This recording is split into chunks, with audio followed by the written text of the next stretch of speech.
Léa a trouvé un petit appartement sous les toits.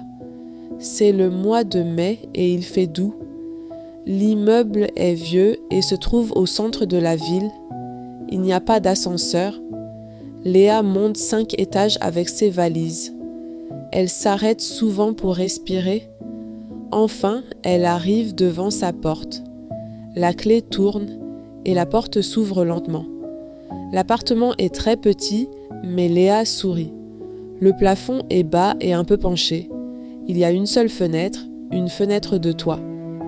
Léa ouvre la fenêtre et regarde dehors.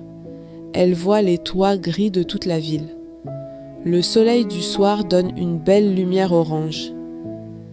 C'est chez moi maintenant, pense-t-elle. Léa a 28 ans.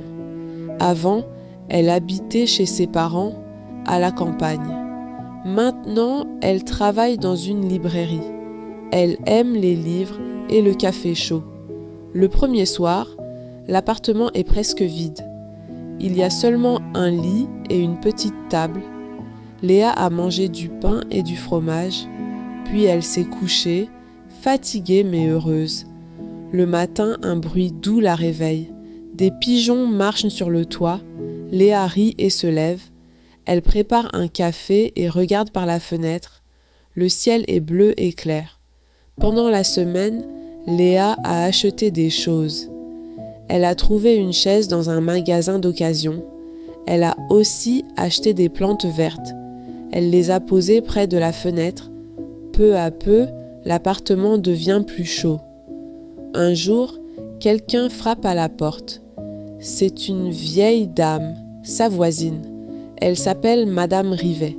« Bonjour, je vous apporte un gâteau, dit-elle. » Léa est très touchée par ce geste. Elle invite Madame Rivet à entrer. Les deux femmes boivent un café ensemble.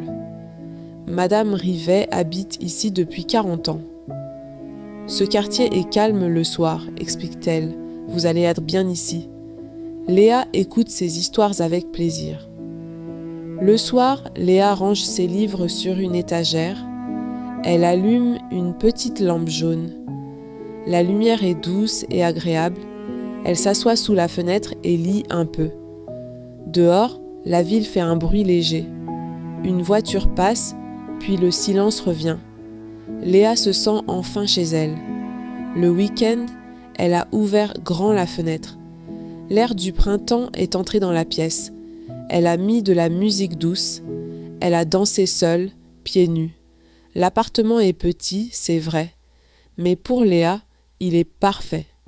Ici, sous les toits, elle commence une nouvelle vie. Et chaque matin,